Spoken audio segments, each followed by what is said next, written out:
And for today, I would like to really invite two of my colleagues, Dr. Romanus Opiyo, if you can come in, and Dr. Gladys Nyachieo, if you can also come here. I would like to also recognize the presence of my co-facilitator, Professor Jacqueline Oduol, with whom we've been working since February to really run these conversations. So Dr. Romanus Opiyo is a lecturer at the University of Nairobi in the Department of Urban and Regional Planning. He's a member of the research team, Africa Center of Excellence for Studies in Public and Non-Motorized Transport Asset, which covers Nairobi, Dar es Salaam, Cape Town. And he's also a member of the Kenya Transport Researchers Network, KTRN. And he was a member of the team that developed the Sustainable Urban Mobility Plan in Kenya for Ruiru Town. So he's been working in that sector, both at the level of theory, but also at the level of practice. So he's well placed to be with us today. Welcome, Dr. Ari. Dr. Gladys Nyachieo is a lecturer at Kenyatta University in the Department of Sociology. She received her doctorate in sociology and in transport sociology. So her PhD is in transport sociology from Kenyatta University, and she also holds a master's degree in sociology from the University of Nairobi, as well as studied at Egerton University for her undergraduate studies. Her latest book is on road safety in Kenya, in which she looks at knowledge, attitudes, and practices of drivers of passenger service. So again, she has focused on the whole question of transport. So I think that we do have a good team to work with us. Now, before I invite them to give their remarks, you know that when we're dealing with transport infrastructure, we're not just dealing with the roads, we are dealing with the wider space. So I think that we will be looking also at ports, at the railways, at airports, the whole space of transport. And we'd really also want to look at ways in which we have the infrastructure itself, but we also have the services that are provided by the infrastructure. So again, we will try to get there. I hope that the panel will also be able to look at issues of how the politicians use our right to transport as a political tool. So, and I think that, let's start with Prof. Over the last couple of months, we have had a lot of conversations around roads, including actually arguments on how many kilometers of roads we have constructed. And an impression is being created that if you do not subscribe to a certain political ideology, then you actually miss out.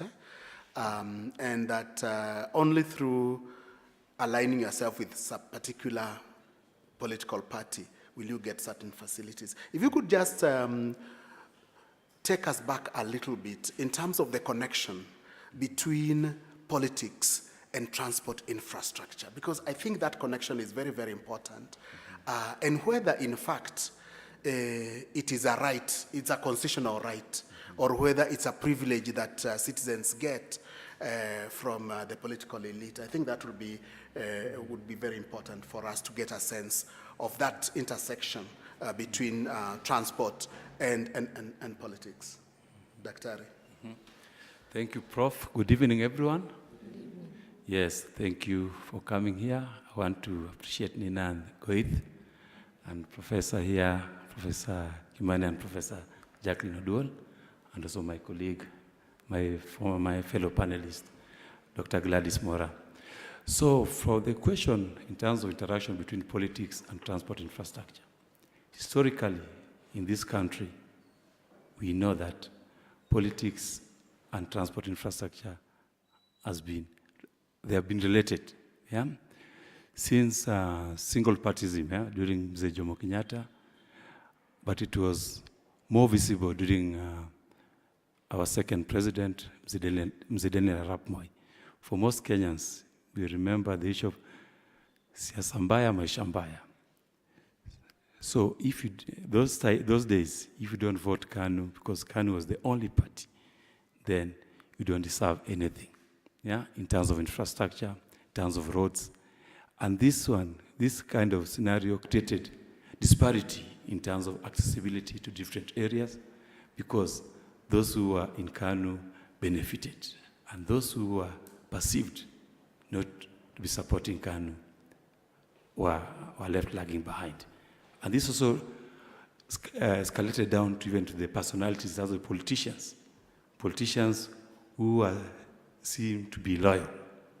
They were given goodies in terms of roads, as in terms of paved roads, not only motorable roads, but paved roads.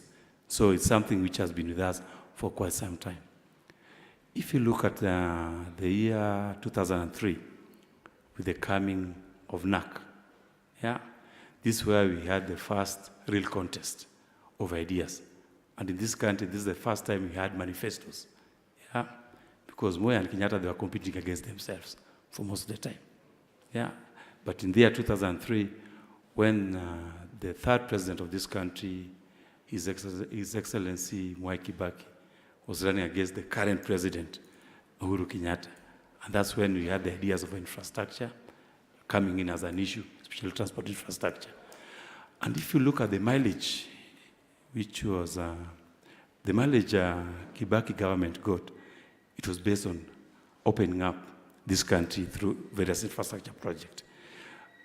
Based on their blueprint document, you remember the strategy on employment and wealth creation, which is the blueprint for NAC, which actually is up to now is guiding NAC, is guiding the current government. And that was the foundation of our Vision 2030, because the strategy was run from 2002 to 2007. So that gave us some vision in terms of transport infrastructure in this country. So if you look at the Nusumkati project, the coalition government, the one which was shared by Raila Odinga and Mwai Kibaki, this is when serious infrastructure projects were conceived. Things like LAPSET, standard gauge railways, and even implementation of some bypasses, the northern bypasses and the southern bypass. People didn't know that these bypasses actually was part of the plan of 1973 Nairobi Metropolitan Growth Strategy. Can you repeat that again? That actually the bypasses were imagined in 1973? 1973? Yes. That's when they were designed? Were designed and proposed in the plan, and the plan was to expire in the year 2003, but they were implemented after the expiry of the plan. Because during 1973, the current outer ring road was the outer of the city. So bypasses were foreseen that they are going to decongest the city by that particular time. But currently, the outer ring road actually is not supposed to be an outer ring road. It's in the inner part of the city. So that's how issues of transport and infrastructure have been connected. Just to bring you closer in terms of how we feature in terms of transport infrastructure. In this country, we mostly rely on the road transport in terms of passenger and freight. Other modes, the water, railways, apart from SGR, nothing much has been done in terms of expansion of linkage. But for what people have seen within a short time, this Madaraka Express, the one from Mombasa to Nairobi, was launched. People are seeing a change in terms of it can take you 4 hours to travel from Mombasa to Nairobi without taking a plane. It's a miracle. So this will also be a capital for most of the politicians to see how do they expand their networks about this. So the current government, of course, through the Jubilee Party, will try to see how do they harness this thing they have already capitalized on. And the other party, you can say the serious contender, because we have around eight political parties and 8 presidential candidates. I know most people are just seriously looking at the NASA and the Jubilee Manifesto, because people see those are the guys who are likely to win the next election. If you look at those manifestos closely, you'll see that most of them, they want to capitalize on capital-intensive infrastructure. Why do we like capital-intensive infrastructure? Can they address our needs, our felt needs? Yeah. If you look at the voters, do they regard SGR as an achievement? Yeah. Currently, SGR is passing through, is it 5 counties? Because it's Mombasa, Taita Taveta, Makueni, Machakos, and Nairobi. Yeah. How will you interest somebody in Marsabit to see, I'll say, SGR as an achievement? If you're a government, this is what you've achieved. Yeah. But how can you also interest them in terms of other capital-intensive projects which they can also maximize on? And this leads us to LAPSSET. Yeah? Because LAPSSET was supposed also to open up Lamu in relation to northern part of the country, because it's supposed to go through Isiolo, yeah, up to Turkana and other sides, yeah, because it's supposed to go through Ethiopia and southern Sudan. Yeah. So if that's your pet project, then somebody in Turkana, somebody near Kalobei, where LAPSSET is going to pass, then can be told and be convinced that actually this thing will open up to Turkana, yeah? Together with this oil and other things, yeah? Because the LAPSSET has 7 components, not only transport, yeah? It has cities, yeah? International cities like Isiolo, part of Turkana was supposed to be opened up by LAPSSET. Yeah? It has pipeline, the oil pipelines, yeah? And other components which are supposed to go with it, including the port, yeah? Having another port, because currently we only have 1 commercial port, yeah? The Kilindini Harbour, but we want to expand by taking that to Lamu. So for Lamu, that's a big plus. And Lamu voters are likely to be bought by just showing that LAPSSET actually is a starting point from there, from your area. Yeah. So going to now Jubilee Manifesto, I want just to highlight 4 projects. Yeah. The issue, if you look at the manifesto, they are clear on extending the SGR from where it is to Malaba with a branch line to Kisumu, and it's written in the manifesto. Yeah. So, what is the intention of this? Yeah. Politically, what's the intention of this? Okay? It's actually to massage, yeah, the expectations of western part of Kenya. Yeah? Because we're talking Malaba and Kisumu. Yeah? This is Nyanza and western part. So in terms of voting strategy, is something which can be used to sell votes to those particular areas using the SGR. They're also talking about community rail networks in all major cities. This is a major, we only have 3 major cities. Yeah? Nairobi, they haven't mentioned 3 major cities, but we know there are only 3, Kisumu, Nairobi, and Mombasa. Yeah? So this is a target to urban population. Yeah? So that these are part of decongesting most of our cities. If you can have commuter rail train, then we are going to reduce your travel time. Okay? So this is also an issue which can be picked by those other people. Then also the third aspect is the actualizing of LAPSSET, which is a tricky commitment. Yeah? Yeah? Because they're already doing it. So when they're saying actualizing, what do they mean? Yeah? So it's an easy target for Jubilee because they already initiated and the LAPSSET project is going on. And then the fourth aspect, the fourth project within the Jubilee Manifesto is to restructure and modernize the ferry and inland water vessel service in Kenya. Yeah, this is now to massage the coastal votes. Yeah, if you are going to modernize it. Yeah, and also when you talk of modernization, you also talk about the youth voters. Yeah, which they like modern things. So these are just highlights from the NASA aspect. From the NASA, I've also picked just 4 proposed transport-related projects. The first one is the commuter rail line along the coastal line from Malindi to Diani and from Mombasa inland to Voi. Yes, the county interconnectiveness between the coastal counties, which is actually also to massage and also to try to bring in the aspect and maintain certain parts where NASA thinks they have a stronghold, something which is different from SGR. Yeah, it's just interconnectivity. In terms of the second one, the second aspect project is fast-tracking Nairobi mass transit system.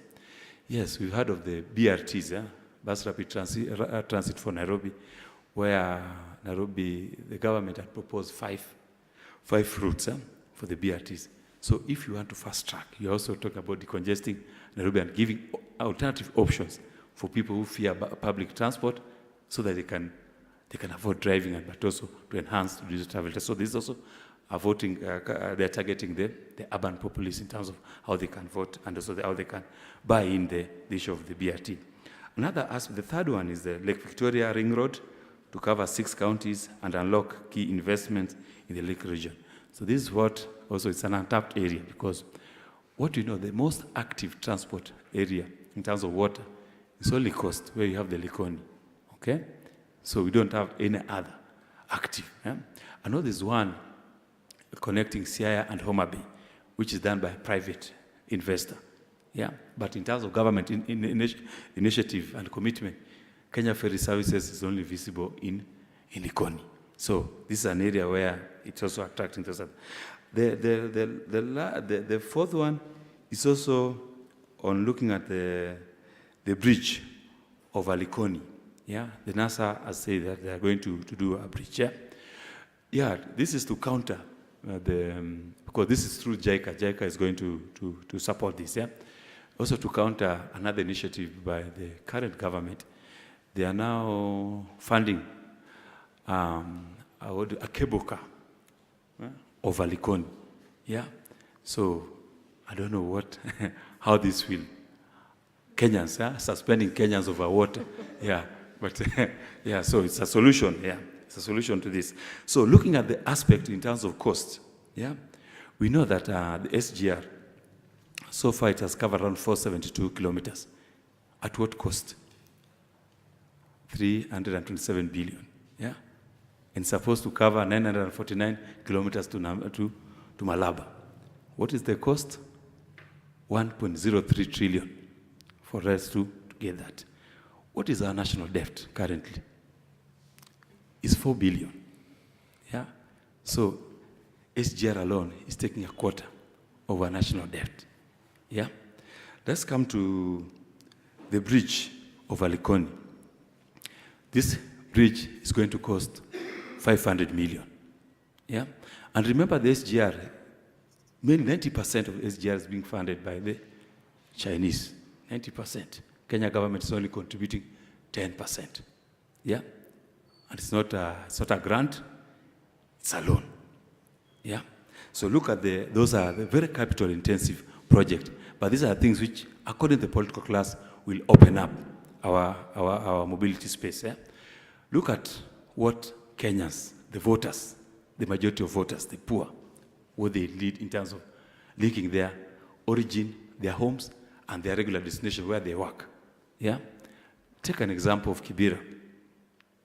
Do these people, will they need BRT? Yeah. Yeah, and incidentally, BRT is basically bus rapid transit. Yeah.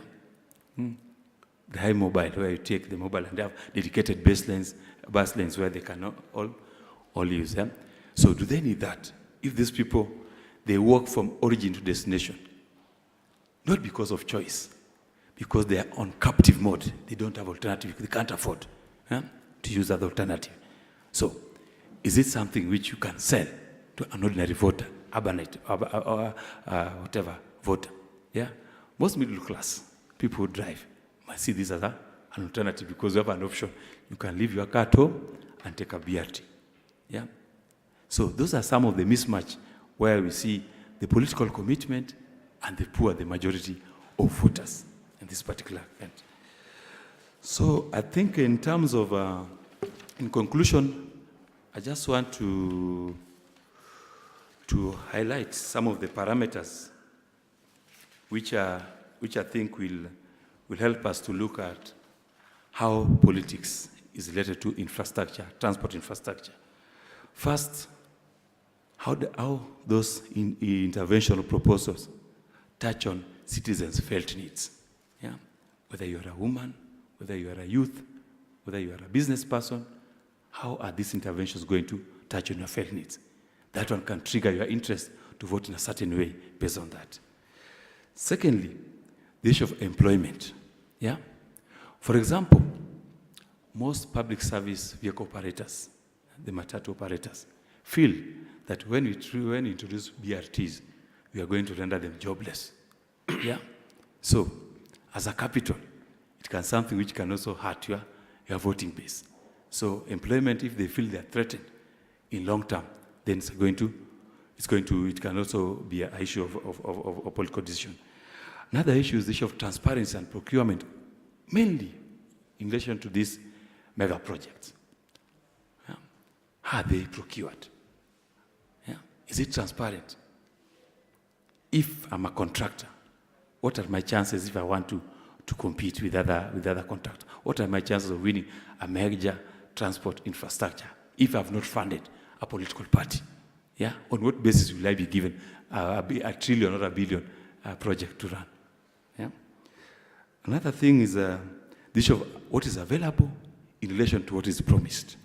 Yeah? If it makes sense to a voter that what is available is of less quality in relation to what has been promised, then that can make people also to think differently and vote in a certain way.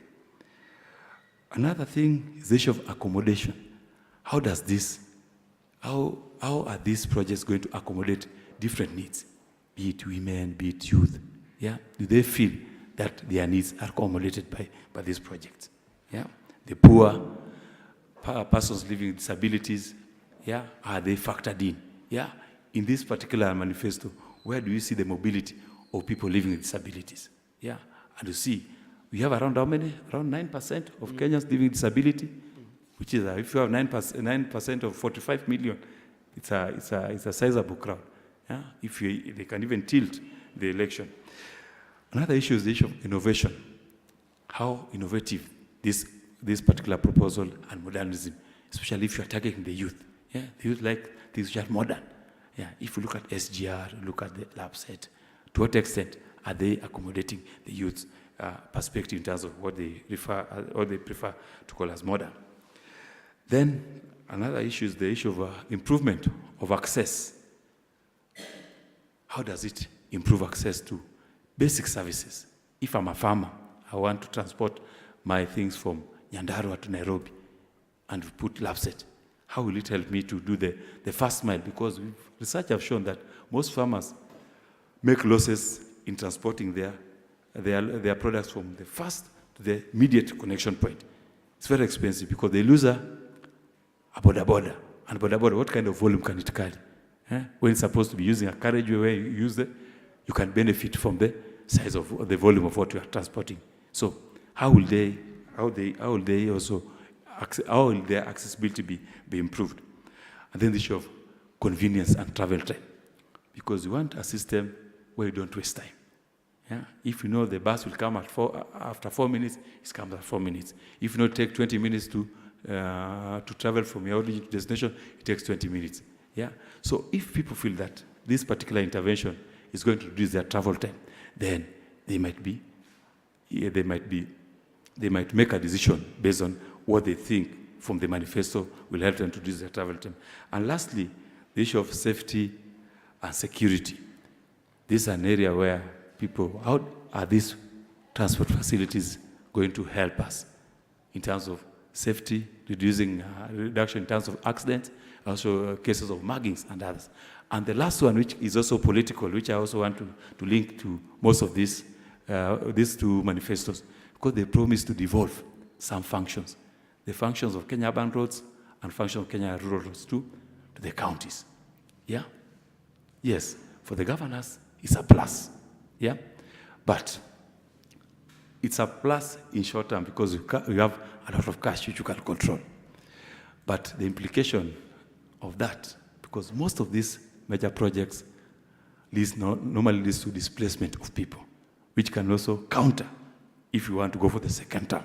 So the first term, it will be surplus, but the second term, it can counter, because when you are coming up with projects, you are displacing your people, displacing your voters, then it will be an issue of election. It can be an issue where voters can also decide to behave in a certain way. Thank you very much. Thank you very much.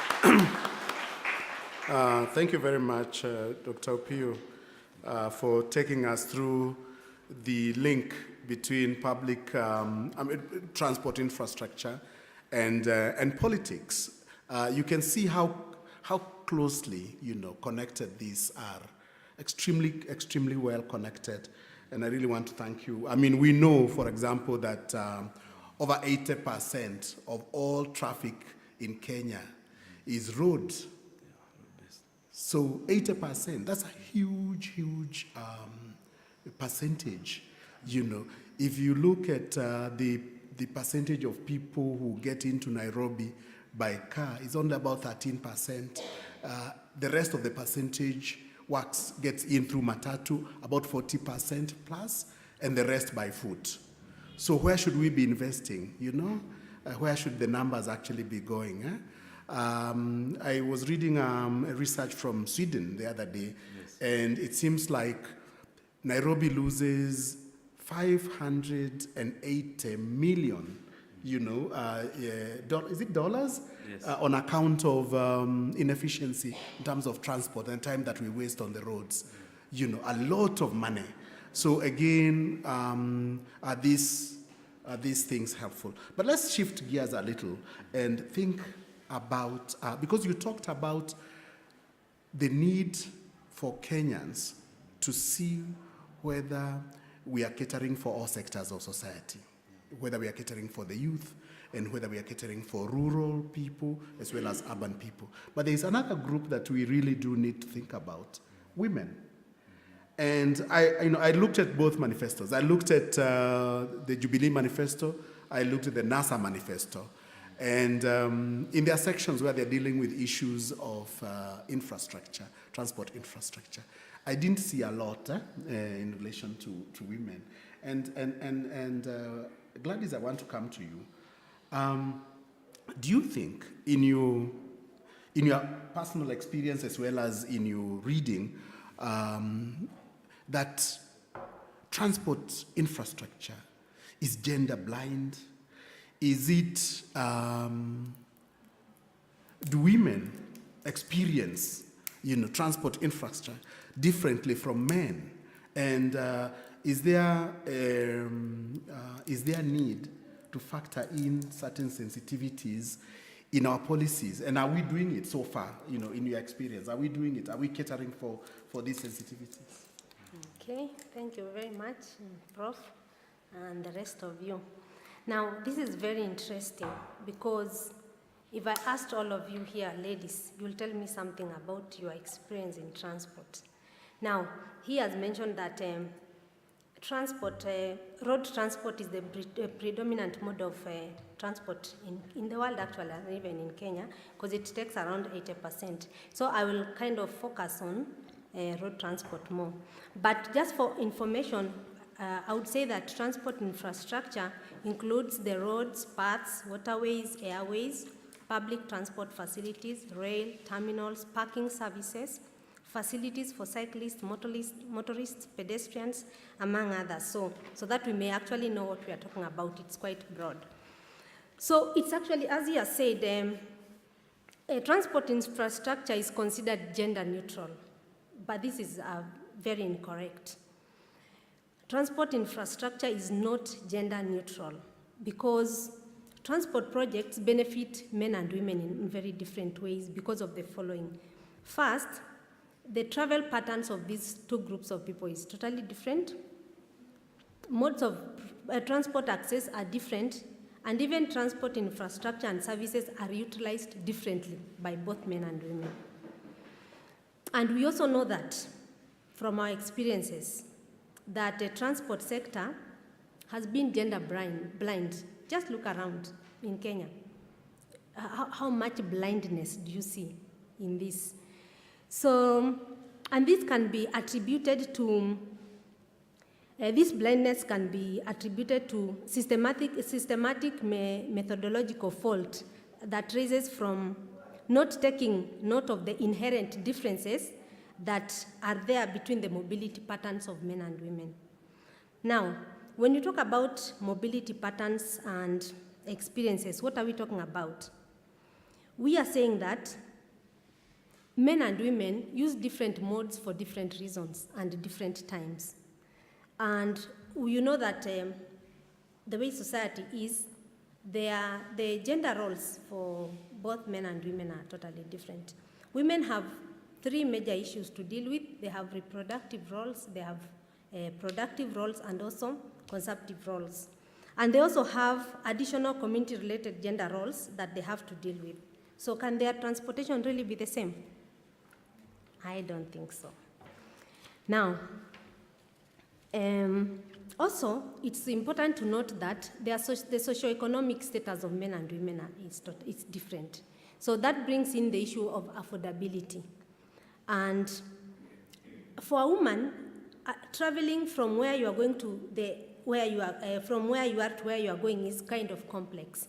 When you wake up in the morning, you have many things lined up for you to do. So it's not like moving from where you are to destination. You may have to stop on the way. Maybe you're walking around with a child who has to be dropped somewhere for a certain activity, and then you pick up from there, you go to the market, from there you're going elsewhere. Even when you're coming from work, like I have to leave this place, go through the market, buy something, I'm carrying. See, I'm carrying. Maybe move and get my kid from where they were playing and go home. As opposed to the other gender, where their trips are quite direct, from work, home, or from work to a certain activity and then home. So women do a lot of what we call trip chaining for them to be able to cover the day accordingly. So, what does the gender policy? We have a gender policy in Kenya, 2011, quite recent. And when going through this gender policy, what does it say about the different needs for both men and women? I went through the gender policy. I did a word search, and I found the word transport only once. Infrastructure did not exist, and mobility was not there. Then I kept wondering, then if we are talking about a gender policy, and we are not looking into the issue of transport and how it affects women, because we can see that there are differences, then what are we talking about? So the gender aspects that we can look at are the issues to do with scarcity of women in decision-making position in policy and planning, and also implementation. And there is also the systematic failure to integrate women's voices in planning of the transport system. But then we ask, do women really know that they have needs that should be met in this transport thing? Is it something that we as women are aware of? Or am I just drumming up something that is not there? So, if we do not know, how do we voice it so that we can know, as people can know, or the people in leadership can take it up and follow it? Do we know that we have barriers that are specifically affecting women other than men? Now, in order to try to look at that, I will look at the challenges that men and women face, both urban and rural. We know that the urban woman has challenges in transport, but they may not be exactly the same as the rural woman. When you look at their roles, like the primary caregiver role, both rural and urban women have this primary caregiver role. They have to take care of so many things in terms of their families. They are taking care of the old and the sick most of the time. And as I mentioned before, these caregiving roles generate many trips for this woman. How is infrastructure supporting this woman to be able to do all that she needs to do? For example, for those who know Thika Road, between Roysambu and Githurai, there is no flyover or footpath for where pedestrians can pass. Now, imagine me with my 3 children, they are small, trying to cross the road to the other side so that I can do something. I cannot walk all the way from the middle to Roysambu or to Githurai to use the flyover. There are no facilities here. There is no zebra crossing. I have no way of crossing. Even if I had a pram, where do I pass? So, as a woman, the primary caregiver role, I need to do it, but I can't do it because of infrastructure problems. Now, for the domestic task, that one is obvious. I have to go to the market and do all that, and do all trip chaining, as I've told you. What about the reproductive roles? Women reproductive roles will always need a form of transportation. And this is, most of the time, a matter of life and death. Here we are talking about you dying because you cannot be transported, or you living because some transportation decisions are made and transportation is available. Even this one affects the issue of children who are sick, women who are giving birth, and all that. As smallholder farmers, we know that most of this, about 70% of food that is produced in Kenya, even in Uganda and Tanzania, this is done by women, these smallholder farmers. They have their challenges. Like Opiyo said, there is this produce that is being carried from the shamba to the first mile and even the last mile. How do these women, who are the majority working in this area, how do they transport their goods? Do they get to a point where they have to either sell their goods wherever they are at a loss, or have them spoil, especially if they are perishable? How does transport assist here? So better transport infrastructure will mean that many families will be fed, many families will be taken care of, because these women will be able to move their produce and get them to the market. Now, another challenge is that of security and safety. I know Opiyo has mentioned it, but he just mentioned security and safety for everyone. Here, we are just going to focus on women. We know that personal security is of paramount importance for development that is personal and also societal. Fear of crime will actually stop you from doing so many things, and it can also lead to loss of life.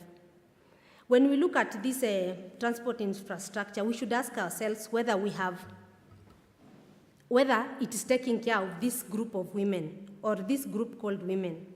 Are our girls and women secure? Okay, some countries like Mexico have provided for in their trains, their cabins for women only and children, because of course, of security and safety issues.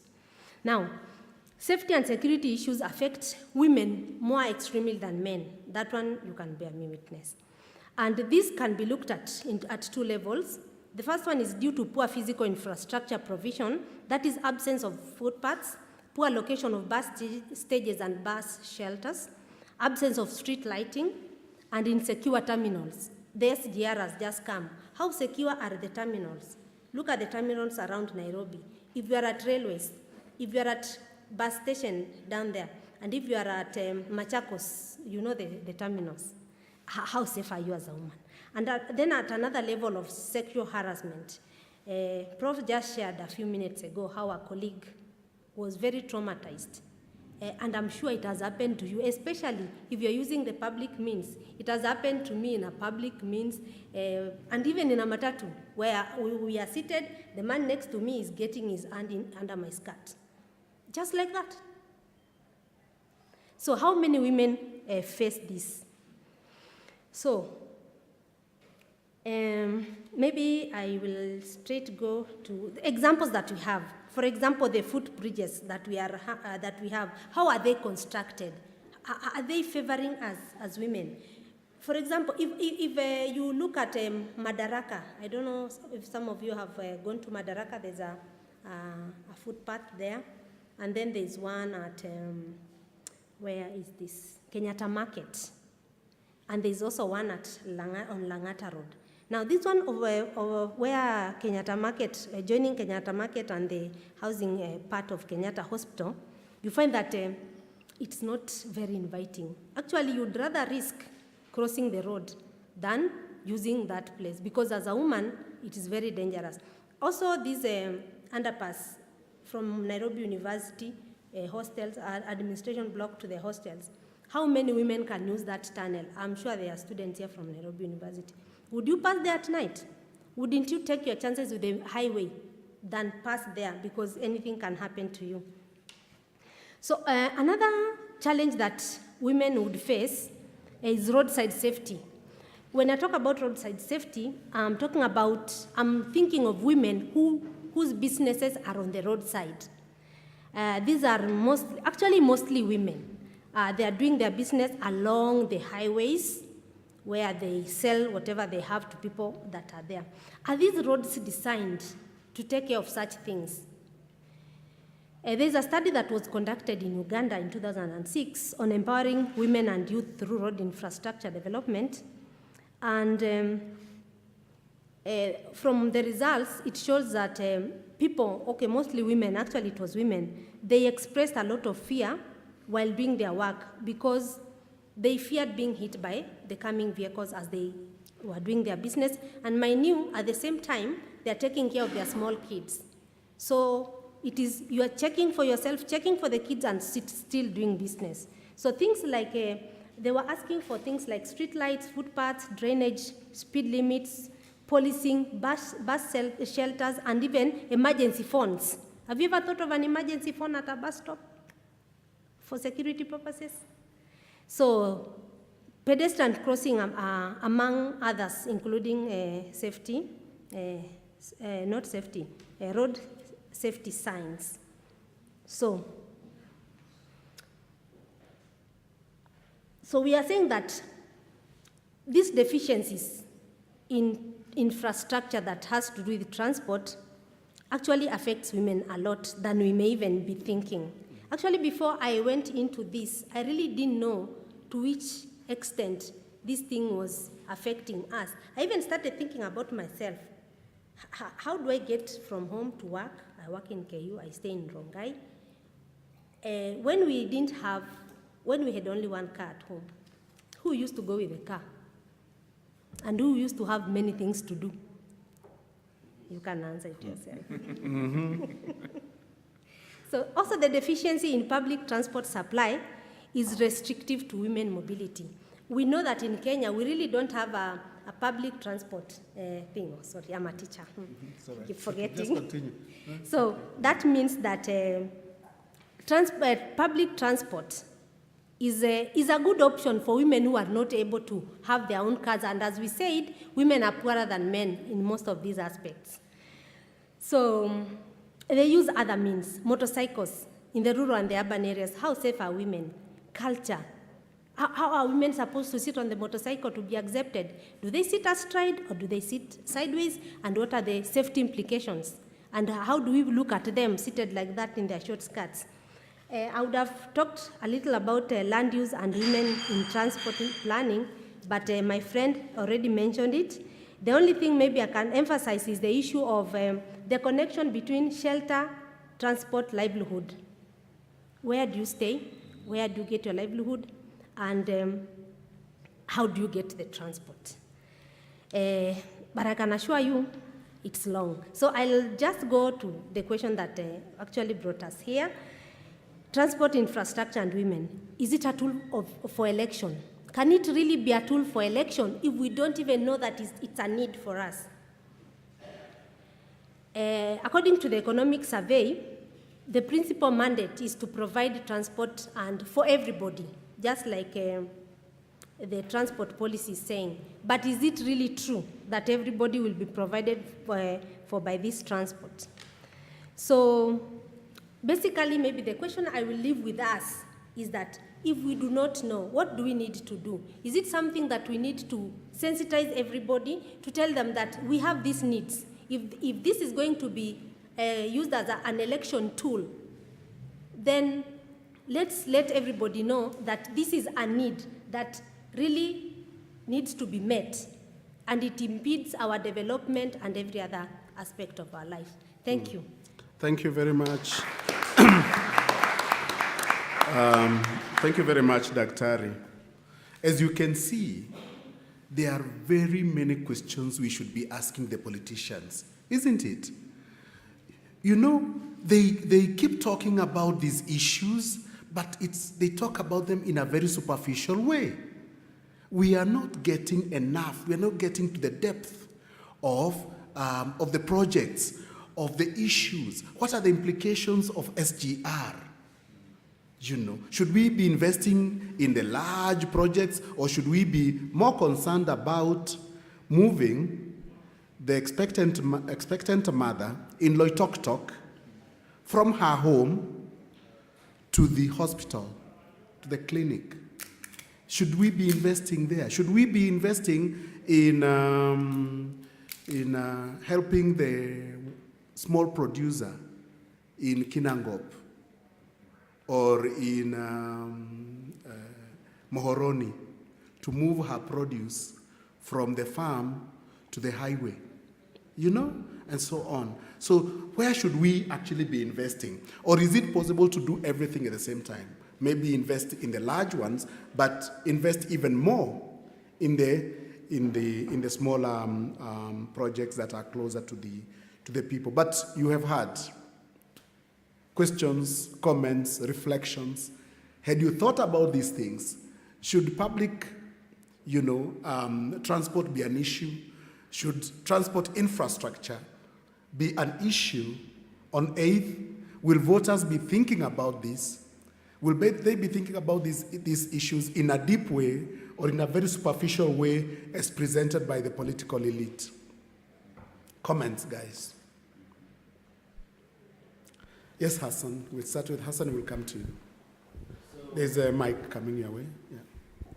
Thank you I hope so I much. got your name right. Thank you so much for giving me an opportunity. Yes. And there are comments and there are also questions in it.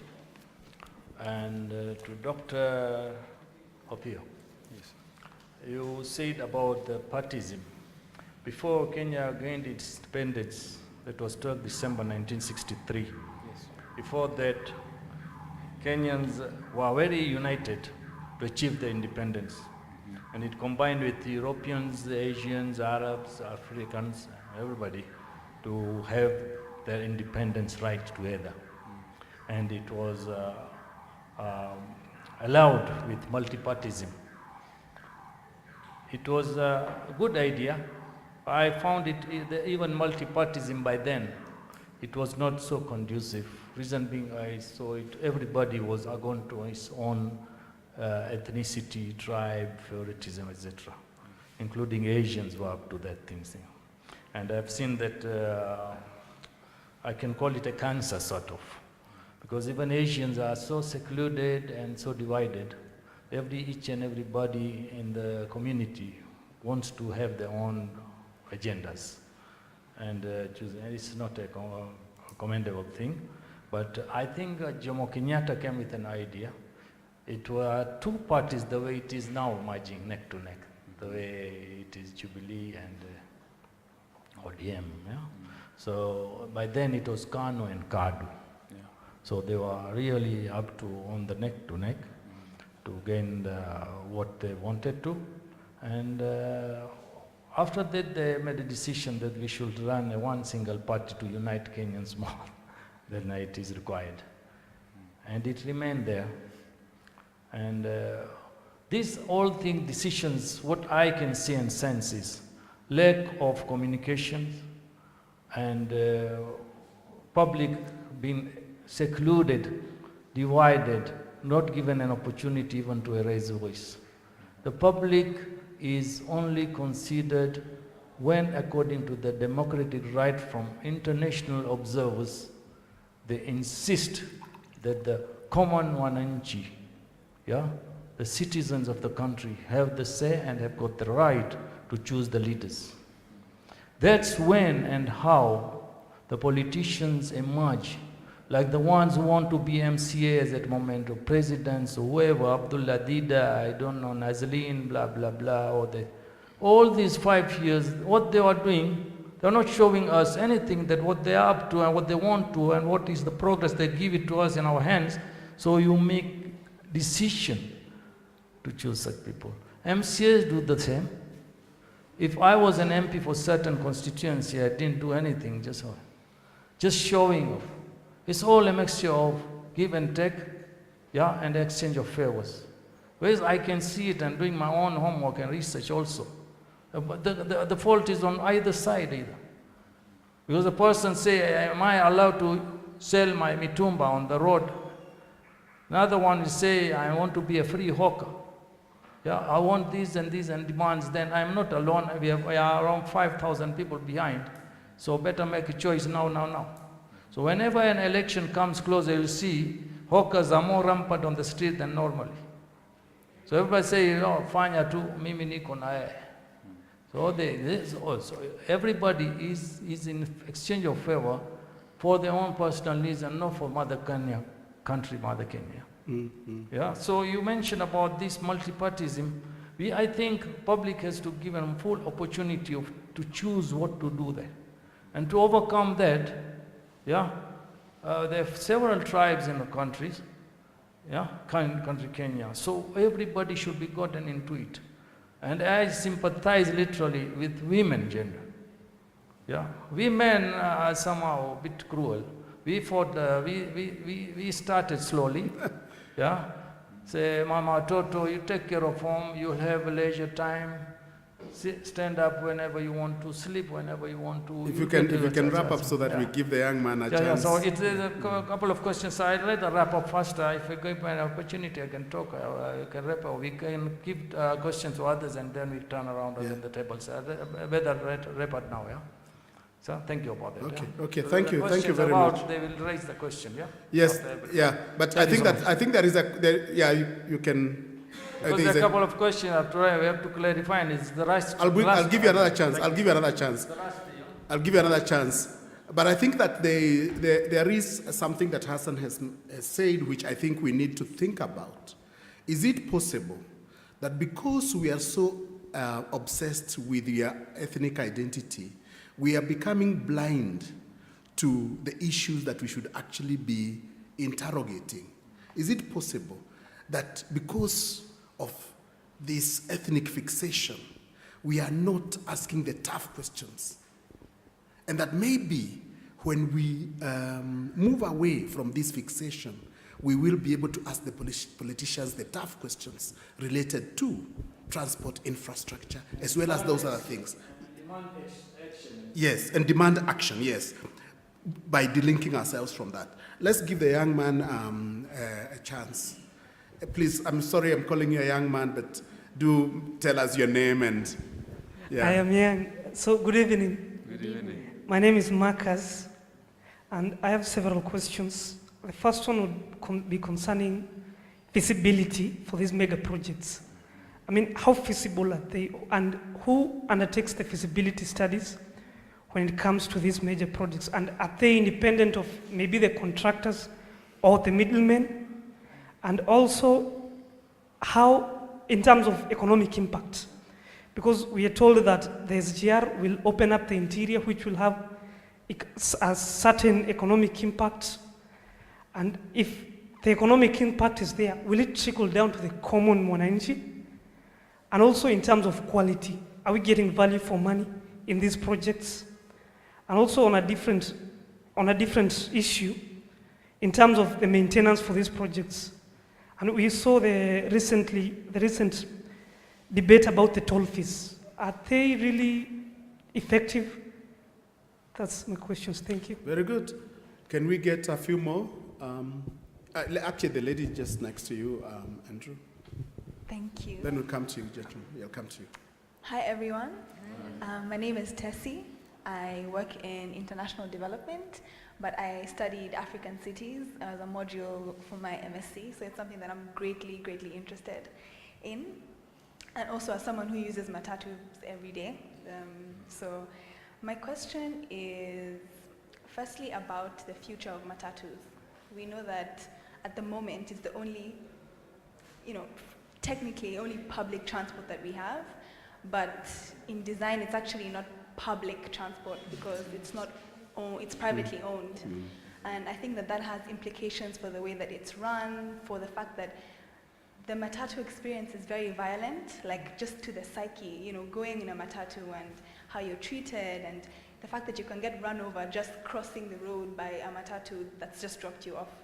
So I'm interested to know what you think about the future of matatus, and especially with the introduction of BRT. And my other question is about public transport and aspirations.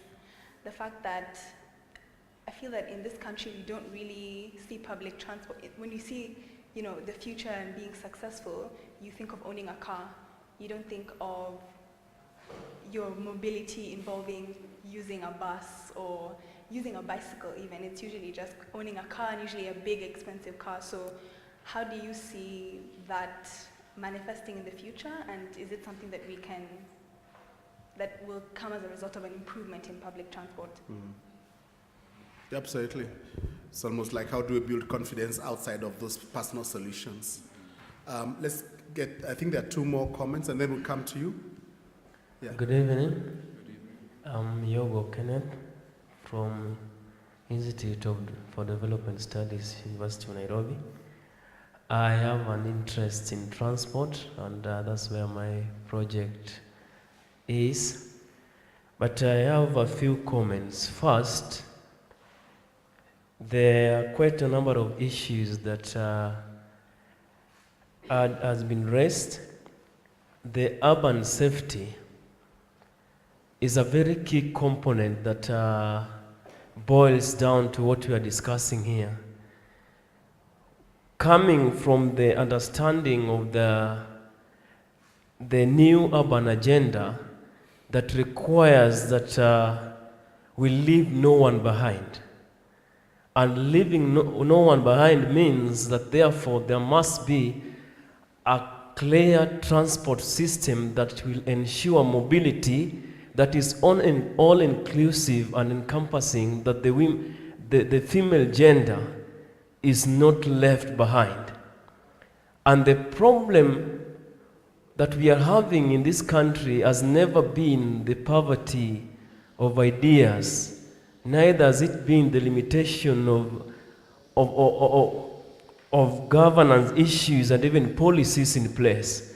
Because if you listen to Professor said, and there is something that I marveled about last 1 month ago, when I was doing some reading on transport and realized that the BRT that we're talking about and even the outer ring issues came in 1970s.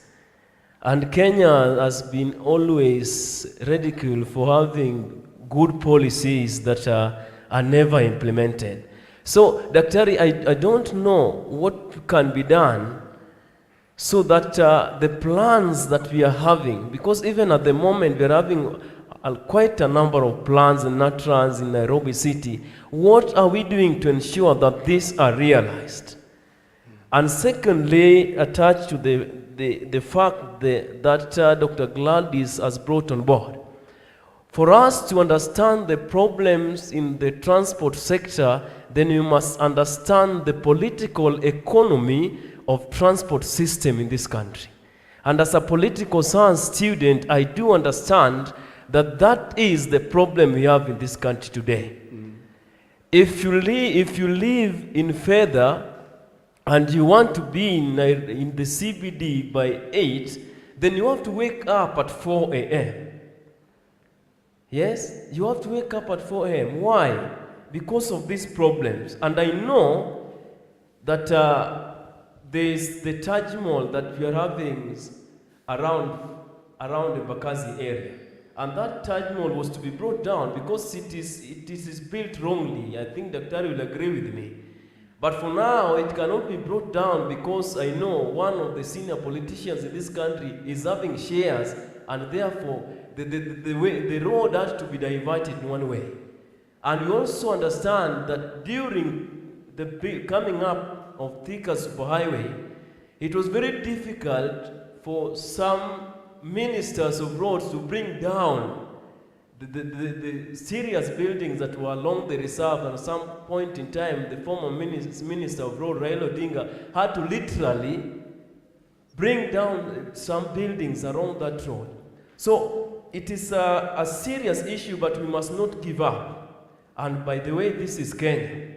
And since we are talking about election, I'm sorry to say that no Kenya is going to vote based on the manifestos that this NASA want to bring the Likoni Bridge and Jubilee is talking about lapses. We are not going to vote that way. By the way, even if we vote tomorrow, we are decided how we are going to vote. That is the tragedy we are having in this country. But as we move forward, it's not too late. We can still move on with this agenda and ensure that hygiene and sanity is brought in Nairobi city as a city in this country. Thank you. Thank you, Kenneth. Thank you very much for those comments. I think there's a gentleman, then we'll come to you. And then, I would like to pick one lady to make a comment, and then we'll see how to move the discussion forward. Yes. Okay, good evening, all of you. Yeah, good evening. Okay, I hope I'm audible. You are very audible. Okay, thanks. My name is Louis.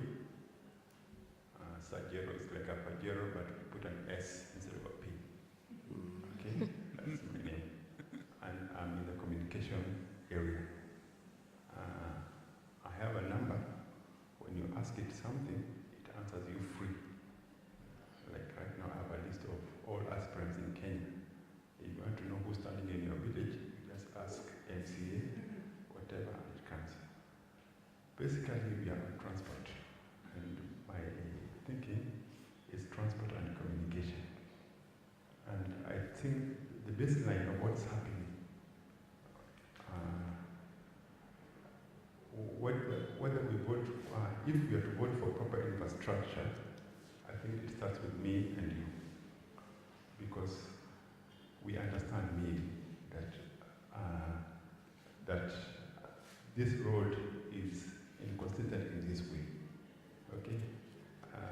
The kind lady has been saying, if women don't know they are oppressed, how can they take care for themselves anyway? Okay? So I think communication and infrastructure, transport and communication, they always go together. And communication, we enable you who does not know. In communication, we don't participate in your decision, but we enable you get that opinion. Like now there are 33 MCAs in Kisii. Who among them knows anything to do with transport? Okay, don't know. And even we don't know them. So for those who will be interested in communication, you can see me afterwards. But my contribution is we need communication to enlighten ourselves. We need communication to enlighten ourselves so that we change the transport. Okay, I think that's enough for now. Yeah, fantastic. I think we had a comment from this direction. Yeah. Good evening. My name is Dopan Mutuma. That's the ID name. I think for me, the more I find myself in being part of these dialogues, the more I feel there's a need for civic education as a subject in schools, not as a topic, because nowadays, normally the way it is, it's a topic as a subject. Because if I'm going to study and be a lawyer who still, is marginalized, just because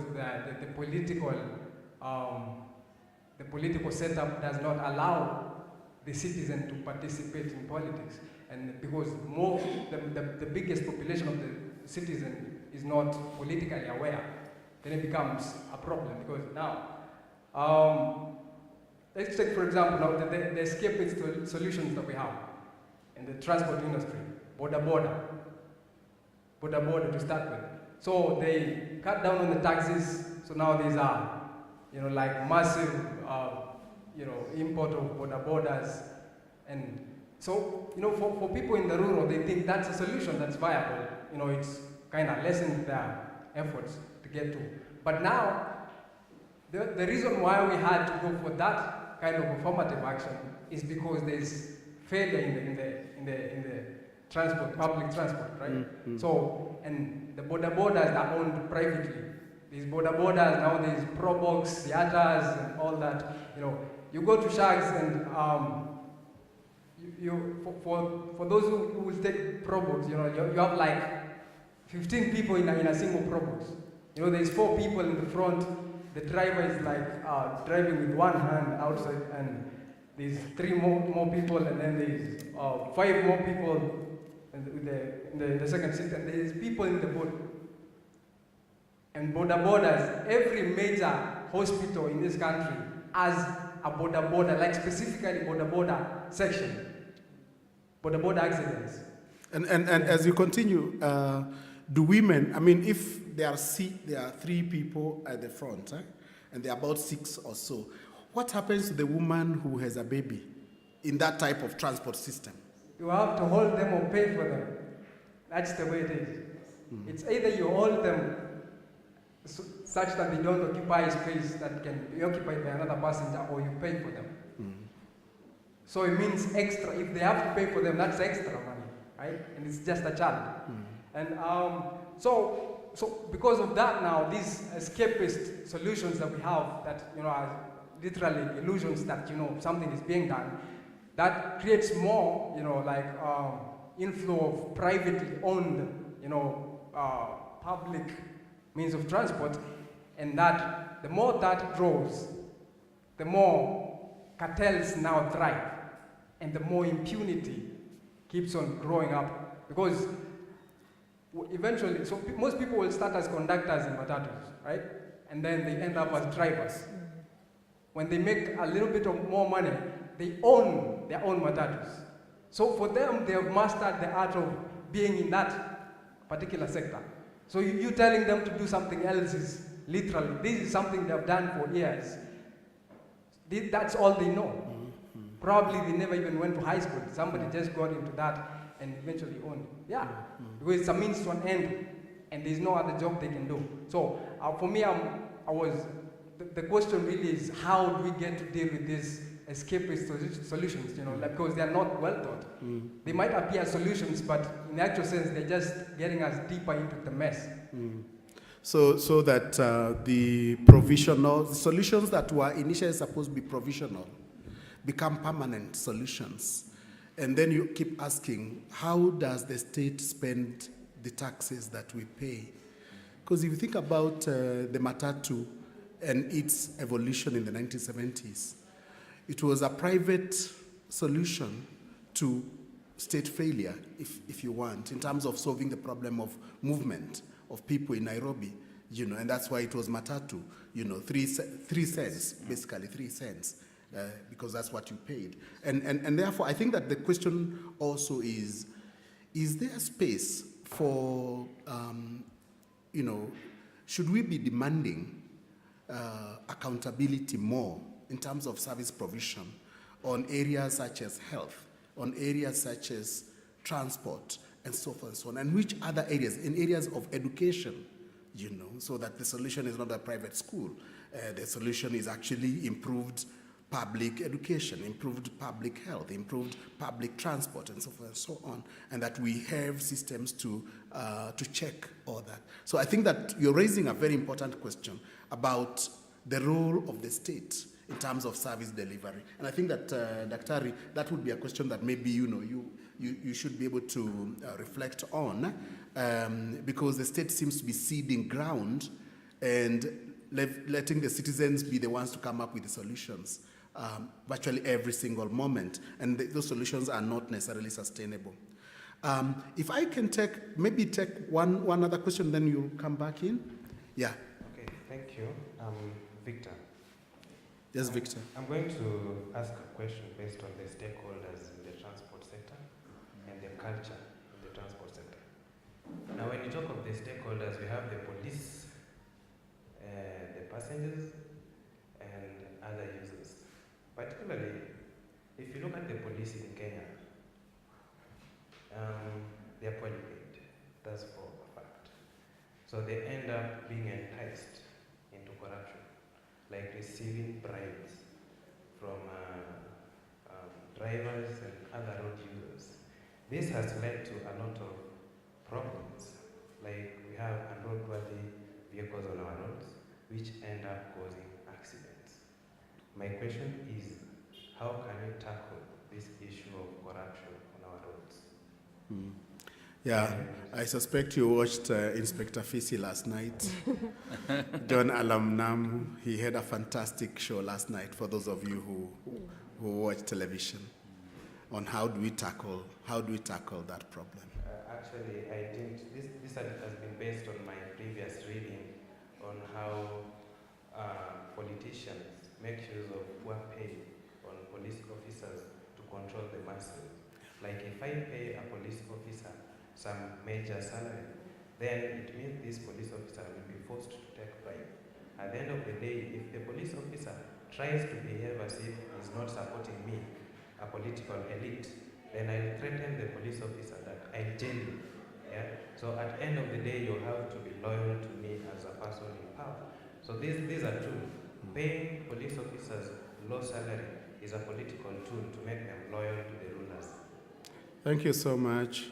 Thank you very much, Victor. And I'm very happy that you are reading How Nations Fail, because the fundamental argument in that book is that you have to build institutions.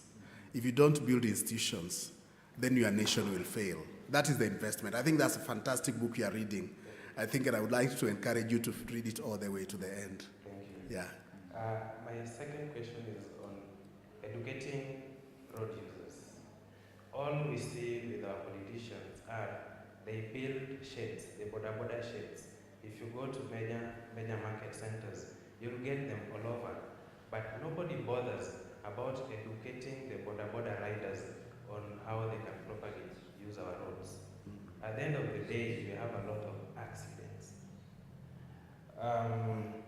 So this is just a general comment that we need to encourage our politicians and those in authority to invest more in educating road users rather than building the shades, because in my opinion, there is very little value addition on those shades.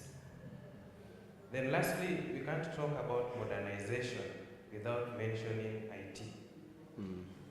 Of all the manifestos that I've had, there's none of them that I've mentioned about creating incubators where IT specialists can come up with inventions that would tackle major issues on our roads. For a fact, I'm an IT specialist, so I know that with IT, we can come up with measures that can help reduce road congestion. Thank you. Thank you very much, Victor. And first of all, I'm very happy you're reading that book. So I think that there are quite a number of issues coming out. Some of these are comments, others are questions, and I would like you to pick whatever you feel comfortable picking or you feel like is important. And I think you do the same, and then I think there are a couple of other things that I would like to see whether they come out. So proceed, Mwalimu. Yeah, thank you. I think I'll start from the last, Victor, going up. Victor, in terms of modernization of ICT, the approach I've seen because I was not analyzing it, but I've read the two manifestos. I know ICT for the Jubilee is based on the Konza Technopolis, where they have bands. The first phase of the Konza bands is supposed to handle ICT. For the NASA, they have proposed science and technology parks, where they'll have hubs in different counties, to entice ICT, also to open up most of our counties, because most functions they want to develop so that it can open up. And even if you look at special economic zones concept, actually speaks to this, and also special economic zones also touches on the issue of transport, on smart transport solutions. On issue of educating road users, I think that's a very important area, because boda is a menace. Normally, as a planner, I don't think boda is supposed to be a CBD means of transport. I feel, at times I sympathize when I see people crossing Kenyatta Avenue, Kencom with a boda. These things are supposed to be, this is a hub. CBD is a hub. They're supposed to be serving the last mile and the first mile, not an interconnectivity within CBD. So, but I agree with you, the issue of awareness need to be taken into account. The issue of stakeholders and cultures in transport sector, yes. If you can remember in the year 2003 when Kibaki was elected, Kenyans were arresting traffic police who were corrupt because they thought that this is change and you are part of this change. If you can have such kind of, how can I put it? Yeah, when the civilians take charge of their own space. Yeah, because it happened in 2003. So it means that it's something that can be harnessed so that it can take charge and bring some order within the transportation sector. Not much, but some order, especially with the public service vehicles where majority of us use. Mutuma, I think also Mutuma, I just like also to highlight the issue of about I think is related to what Victor addressed, yeah? I think others will be taken care of. Yes, yeah. So, because I was just sympathizing with somebody like a student who was closed, University of Nairobi student. You have a luggage. You want to move from university hostels to Machakos bus stop, terminal facility. This person cannot afford Uber, so the only means of transport is the motorcycle. Yeah. So those kind of dynamics, and it shows even how our models are poorly integrated. How you change from walking to motorized transport. So that's an issue. Louis, I think, that was a comment in terms of linking transport communication, which I agree with. In terms of Kenneth talked about the political economy of transport. I agree in terms of what's happening at Taj Mahal, yeah? Because the political muscles, you cannot bring the Taj Mahal down. So the engineers have to redesign, yeah, so that you avoid knocking down Taj Mahal. And remember also Mombasa Road. Where do you call this place? Yes, where you have now to redesign because you don't want to touch somebody because of their position in this particular country. In terms of issue of urban safety and new urban agenda, I agree with you. In terms of target 11.3 of SDG, which looks at the urbanization aspect of transportation, and target 3.6, which looks at the safety of our transport system. So these are areas which I think the country is trying to address them by coming with those solutions, where you're trying to come up with safe modes. And even if you look at the missing links, how they are being addressed in this city, you have 19 missing links. Yeah? Which was, those things were, yes, in 2006 by the Neutrons, the JICA. So if you look at how the missing links are being addressed, actually they are looking at the issue of safety, where now we have bollards to protect NMTs for motorized transport. In terms of Stacy, future of matatus, yes, I think this is also an area where we also need to bring that concept. When you have BRTs, do you need to have matatus in our CBD? They can still play a role, but not an origin and destination role. They can be part of where the BRT do the hub route, and then the matatu, they come, the feeder, the spoke. They feed into the other modes, the rapid modes, so that we also decongest our city. So there's a future. If you get the concept right, then the matatu will still be relevant, but their role will be reduced, so that you can phase out.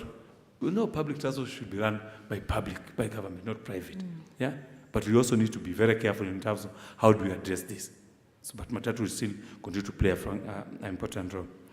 In terms of Marcos talked about the feasibility of mega projects and economic impacts and maintenance of these particular projects. Yeah? I think in terms of feasibility, we normally said when the funders are Japanese, the feasibility team is normally led by the Japanese team. Yeah? If they're Chinese, they're led by the Chinese teams. And because they give money, so most of the feasibility sides they are positive. They can't be negative because they are paying for it. You are not paying for it. So that's the problem. But most of the government-related feasibility projects are normally very objective because they undergo other aspects like environmental and social impact analysis, resettlement action plans, which are participatory and which can bring certain issues because you have to prove how you are going to mitigate negative impacts which are related to that particular project. But for other funded, it's a problem. Yeah, I think Hassan talked about the issue of engagement of stakeholders. I think it's very important. At times, it's assumed that the technical guys, the engineers, the planners, they're the ones who have the technical know-how. So even as a user who will be using that road, if they want to create a path, they don't consult you because you know nothing. So that can also be a problem. But you see, our constitution gives us room that any project must involve public participation, where all users and interested parties are supposed to engage. But in Nairobi, normally people are called for public participation, but most of us, we are busy, we are doing consultancy, we are running our business. So you find the people who go there, the house girls and the house boys who are at home to go and represent you, and then blame. But that's we have room, constitutionally we have room of participation. Thank you. Thank you very much, Dr. Gladys. I think there are a few. He has pretty talked about everything. Probably I'll just address her issue on public transport and aspirations. Yeah, we know we Kenyans, mostly middle class, we are getting some little good money there, and owning a car is associated with being in a better class, higher class. So we'll somehow keep on buying. But we may not keep on buying if our transport system is efficient and effective. Most of the time, I would want to have a car, especially as a woman, for security and safety. Because maybe I leave this place, by the time maybe I alight and get home is a bit hard, it's not lit, I'm passing through dangerous places, I'd rather have a car. So if we can sort the issue of safety in terms of lighting, in terms of even parking, in terms of many issues, then we can say that we may not need to have these vehicles. Also, if the government can work on in a way that we are able to move from point A to point B, for example, a rural woman who has products and whatever to move to other areas, SGR will not help her so much. So this investment can be put where it is actually really helping. She may want to go to Mombasa for holiday, but how many times does she go there? Maybe once per year, but she'll need to move her things. So this issue of aspiration has to do with our inefficiency in this public transport thing. And the guy here of communication will really help our women to voice this issue of transport needs that are specific for women. So maybe I'll see you later. And the training of boda riders. This is more complex than you think.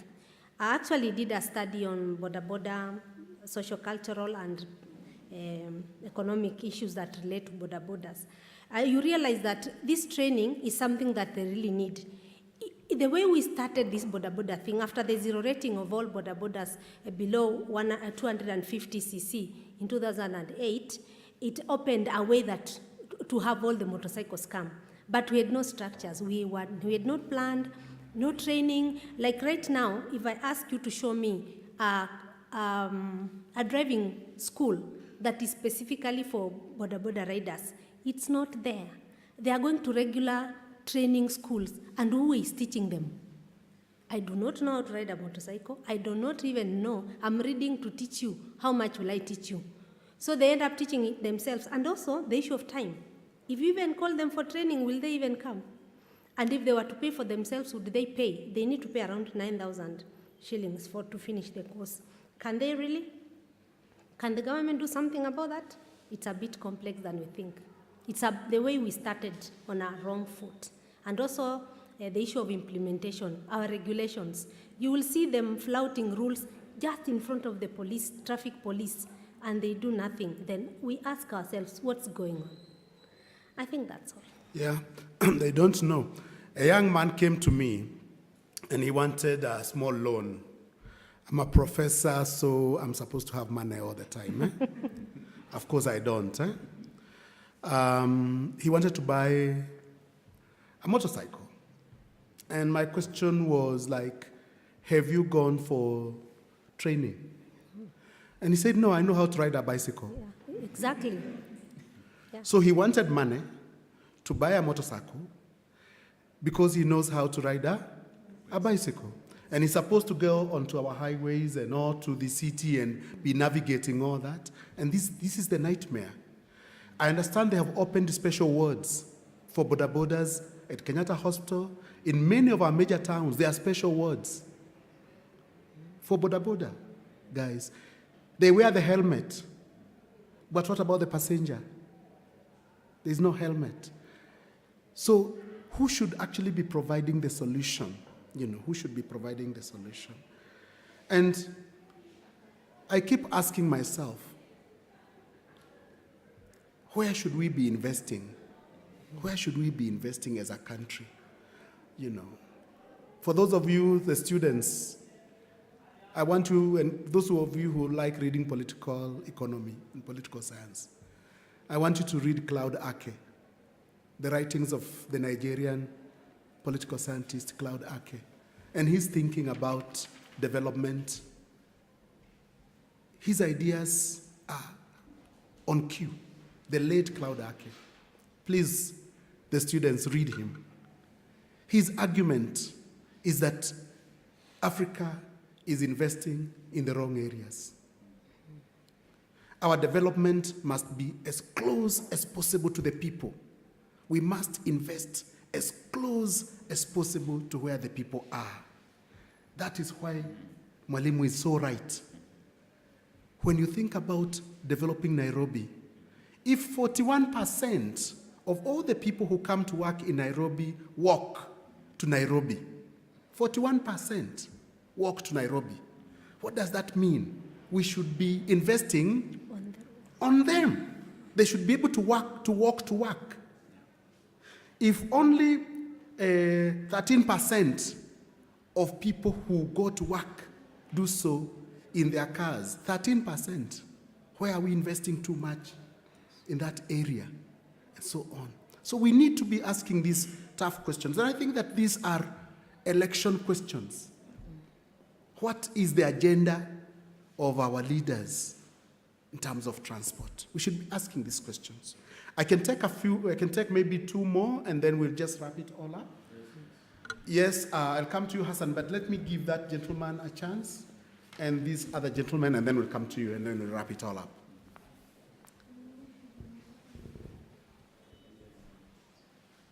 My name is Mark Uja. Oh yes, Mark, it's nice to see you again. Nice to see you too. Yeah. I have a comment and a question. One is, we as Nairobians, the comment is more of Kenya is more of an adolescent political landscape. So I would say, because us, we are used to the notion of politicians bribing us with infrastructure, and we feel comfortable with that. We've been used to deprivation that we've become complacent.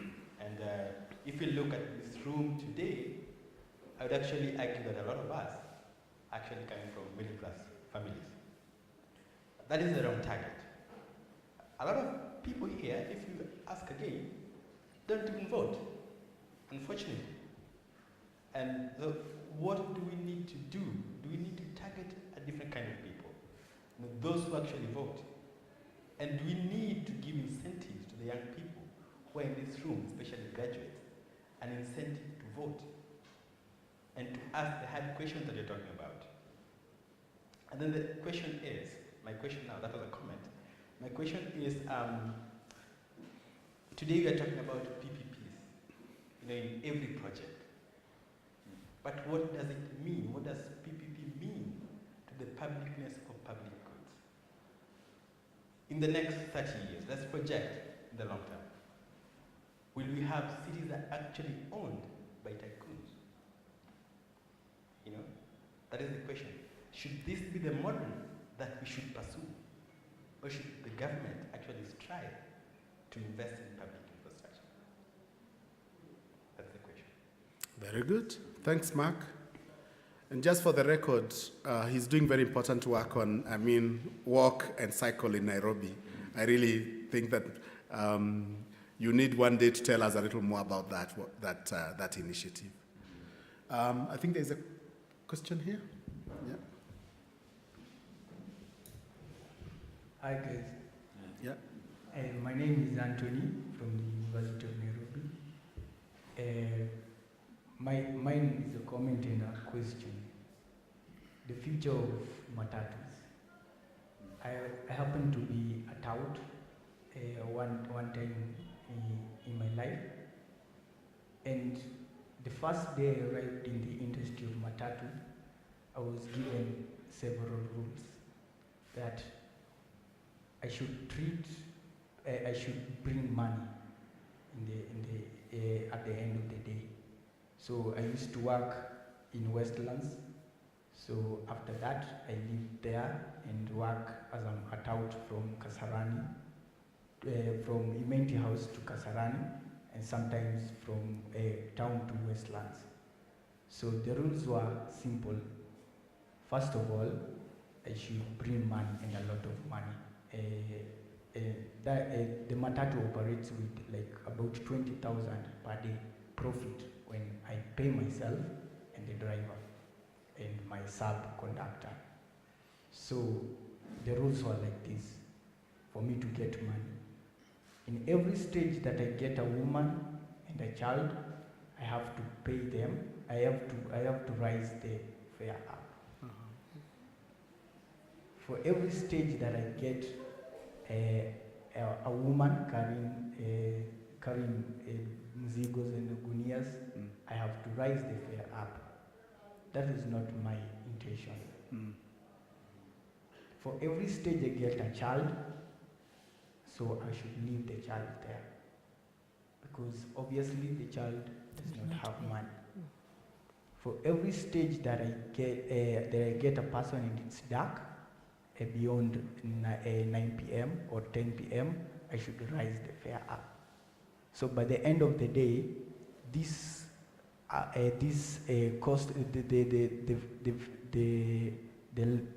the extra fare that I used to get was divided between me and the driver. So my question is, when I left that industry, should we start teaching something different in school? That the need of money is not supposed to be there. Because my driver was always crazy. We could drive in every space that he got. Till now, I have that a foible of driving. I cannot drive a car well because I fear I cannot. I will hit the car, because every time I used to see this car going crazy ways, but I'm not a coward myself. So absolutely. So and the question that I asked myself when I joined the university, should we start teaching different things in high school, in primary, that the need of morals? So that's my question. Is there a subject that should be introduced in high school and maybe somewhere? Because the need of money even now to me is very high.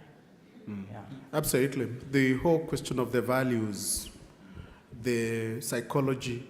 You see, the problem is that once you put money at the center, then a lot of things happen, which also are psychological and which can be very damaging to all of us.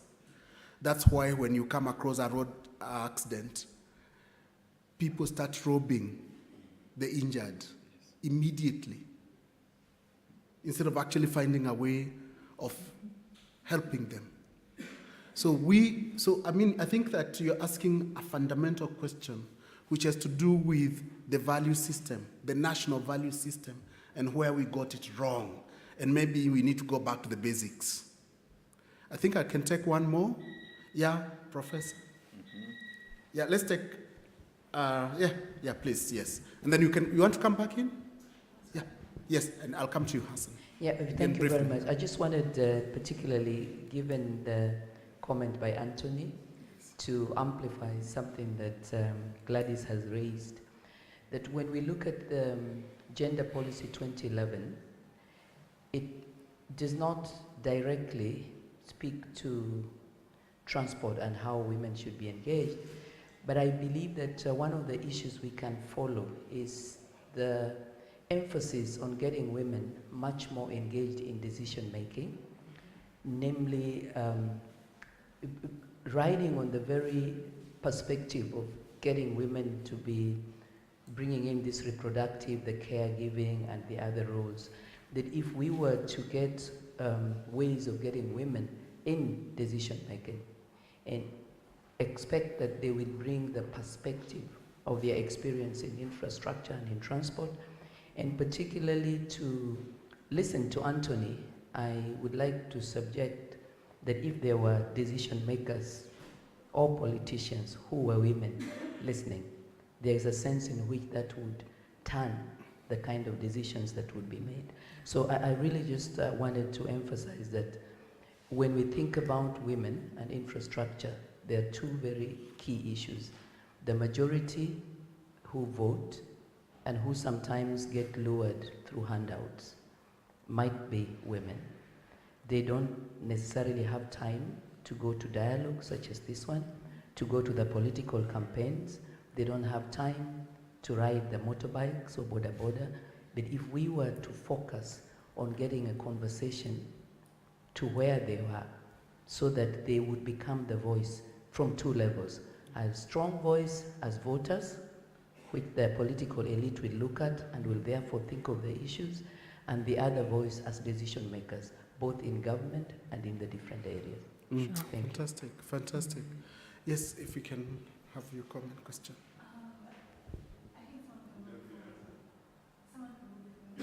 Yes?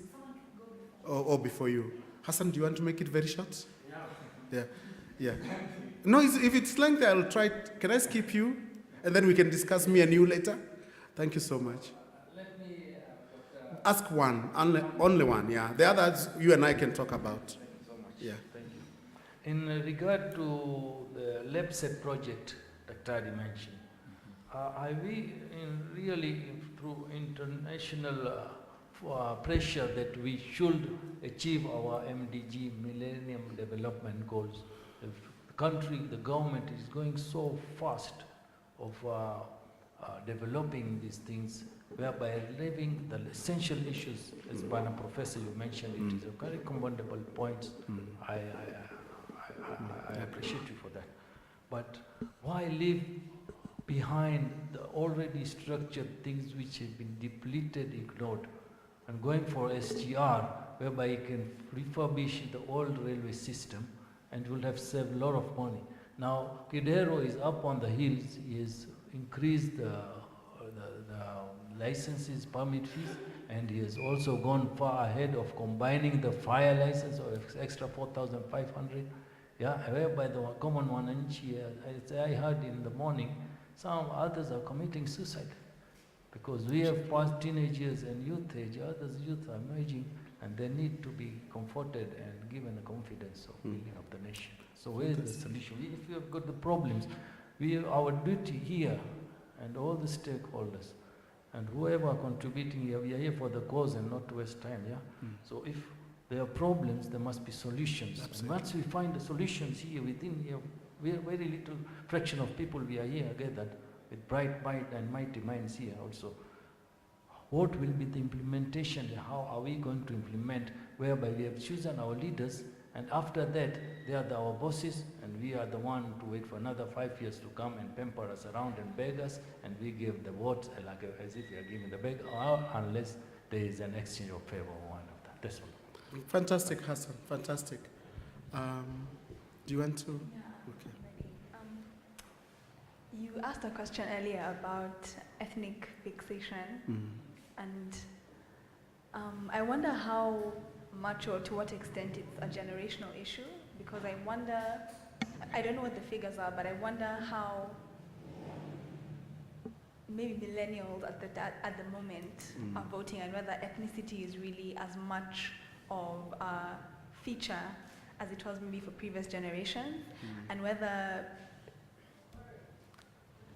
issues that are to do with like private, public, and what you expect from your government. You ask the questions about responsibilities of the state. Like, as young people, what do we expect from the state when we've lived in a time where it's completely dysfunctional? We don't know even what to ask or what to expect from like a functional state. So I think it's a question to explore, and that requires a lot of civic education, as has been raised already.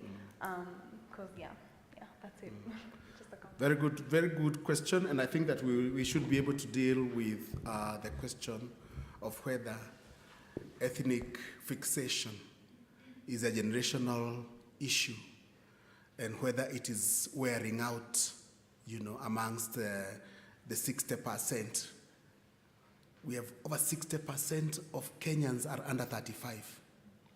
So if we wanted to change this country, from the ethnic fixation over 60, we can do it. I mean, it is possible to do it if ethnic fixation is not an issue.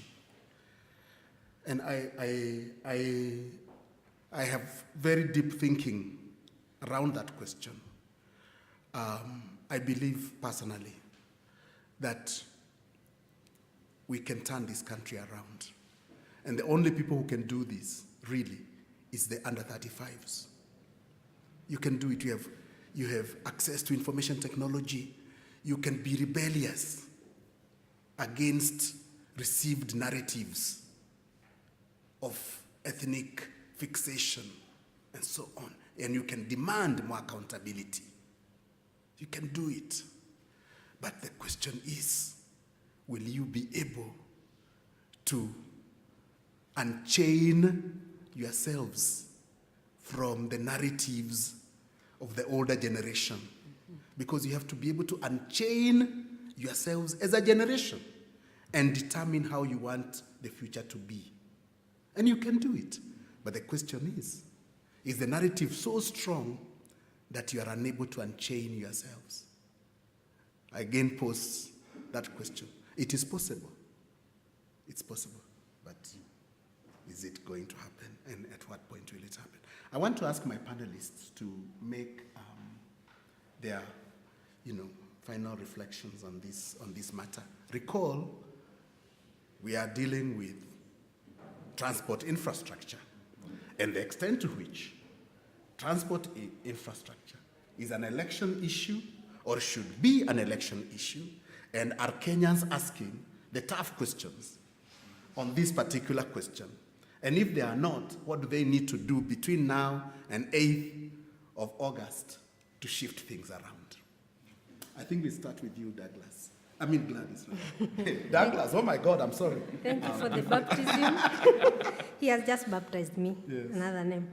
So it is actually very important that women needs in transport are taken care of. And as Professor said, the inclusion of women in decision-making and policy and in transport planning and implementation is very important. Here we are talking about who are the engineers, who are the road engineers that we have, who are the architects, what do they do, what is the composition, who decides what. So if women could be included in such forums and in such decision-making platforms, then I think women's needs would be taken care of. Probably not at once, but by and by. And things like the gender policy should actually incorporate issues to do with, among others, transport and infrastructure and how it affects women. Thank you. Dr. Thank you.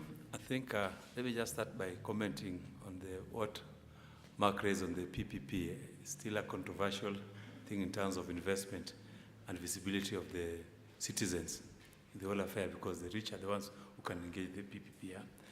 But the preferred is the BOT, Build, Operate and Transfer. That's the most preferred, which is friendly to public when it comes to this such kind of infrastructure. Yes, in terms of just now, my main take, as well put by most of you, that around 90% of Kenyans had decided how they're going to vote nationally, presidential, even before the release of manifesto. It was even the Ipsos and others had already said. So only 10%, those who are well-learned, people who are investors, they want to see where they can invest, who are very few, who can change based on the manifestos. But at a different level, that's national, at a different level, this issue of infrastructure will be an issue of life and death for governors, yeah? Or even those, because of the issue, we had issues of nominations in the two major parties. So the independent candidates, especially governors, who who might have clear picture on how they're going to handle transport infrastructure, they might just trounce some of the leaders. Yeah? Secondly, at MCA level, because this is where the rubber meets the road. Yeah? For those who don't have a clear agenda where we have poor services, transport infrastructure services, yeah, and we've been there for 5 years, even if they won nominations, it will be a tall order for them to win, regardless of their party, whether you are NASA or Jubilee. These are people who are targeted because of that. These are people who can be affected by this kind, by such kind of whatever, by how they approach the transport infrastructure. Women rep and senator, they are safe because of their agenda and their roles, which we know. Transport infrastructure might not be an issue when we are voting for this particular position. If you know how the old politicians now behave, all of them, they had preferred to go for Senate.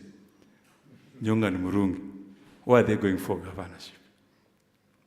Were they able to run with the heavy infrastructure project, which is going to be witnessed in the devolution? Because devolution, nobody had experience on devolution, but it's going to be murky from 2017 to 2022. Thank you very much. Thank you, thank you, thank you. Let's give a clap to the panel. I think for me, it's quite clear that Kenyans are not asking the tough questions on these matters. We need to start asking the tough questions. We need to be asking those running for the presidency. We need to be asking the governors the tough questions on the whole question of transport infrastructure. Because you cannot have a healthy nation if you do not have an efficient transport infrastructure. You cannot develop agriculture without efficient transport infrastructure. You cannot have maximum productivity in the factories, in our small industries, if you do not have efficiency. As I said earlier, Nairobi loses 580,000 US dollars every day on account of inefficiency, because of the amount of time we spend in traffic. It's unacceptable. It's totally unacceptable. We must ask the tough questions. It should no longer be acceptable that we assume that women will get to the workplaces easily like men. Because as we have heard, they have to navigate so much. We cannot assume that we can be blind to the reproductive responsibilities of women and that we build transport systems that do not take into account their reproductive needs. It's totally unacceptable. We must start asking the tough questions. We must ask tough questions about blackmail. Infrastructure should be a right for all Kenyans, irrespective of their political affiliation. It should be a right. It's in the Bill of Rights. It should be a right. And I also think it is naive for Kenyans to assume that the political elite will solve the problem. The political elite, by its very nature, is incapable of solving the problem which they created in the first place. The problem must be solved from below. And the way you solve the problem from below is to raise these problems to the level of consciousness. That is to say that if women have not understood the challenges they face, it is our responsibility to raise that understanding to the level of consciousness so that we help them discover the solution and we provide a link between the type of leaders we have and the problems that we face on a daily basis. And I think it is our responsibility for those of us who have an education to serve our nation well. Frankly, I think we have been very minimalist in terms of providing solutions to the country.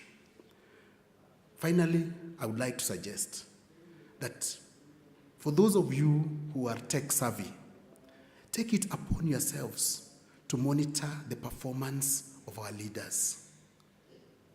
We must take an interest in terms of knowing how much money is being put aside for this infrastructural development and to track the ways in which it is being spent. We have to take this as personal responsibility. Problems do not solve themselves. Problems are solved by people who feel strongly about having a different world. And I think that we have an opportunity, really, to create a different Kenya, a Kenya in which we all have aspirations and hope and so on. I think we have an opportunity. And the challenge, again, goes back to the younger people. 60% of the population. What type of country would you like to have in the next 30 years? What is the investment? What are you investing? You know, because that country cannot form itself. That country must be constructed deliberately by young people. And I think that you have the opportunity to do this. And these things come with discipline and deeper inquiry, deeper asking. I think he raised a fundamental question about values. You see, we are custodians of the future. We are supposed to hold this country for the future generations. And you have to ask yourself, what can you do personally and collectively to make that future possible? So I want to thank you all, and I want to thank my colleague, Dr. Jacqueline Oduol. We've been working together for the last, 7 months or so, you know, to have this conversation. And I want to thank my colleagues at the Goethe-Institut again for really working together towards this. And I want to encourage you to continue this discussion beyond this auditorium. The purpose was to try and plant a seed in your mind. And if in the course of these discussions we have planted that seed, then we have been successful.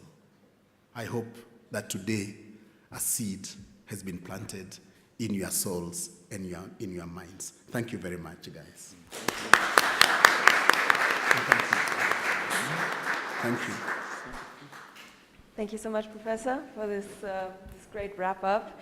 This has indeed been the last session of this series before the elections. We're going to have one more session in September where we're going to try and wrap up the results of the election, for better or worse. And I would also like to thank our panelists. Thank you so much for coming out. Thank you, the audience. We really appreciate that you took the time to debate with us. And now it's in your hands. The future is in your hands. Please, as the professor said, just take the seed and nurture it, let it grow. And I would like to invite you to the next session on September 21st. And I would also like to invite you to stay here with us for a while. We prepared some snacks and refreshments for you. And alcoholic beverages are for sale. Everything else is free for the taking. Thank you so much, and have a good evening. Thank you. Thank you. Thank you. Thank you. Thank you. Thank you.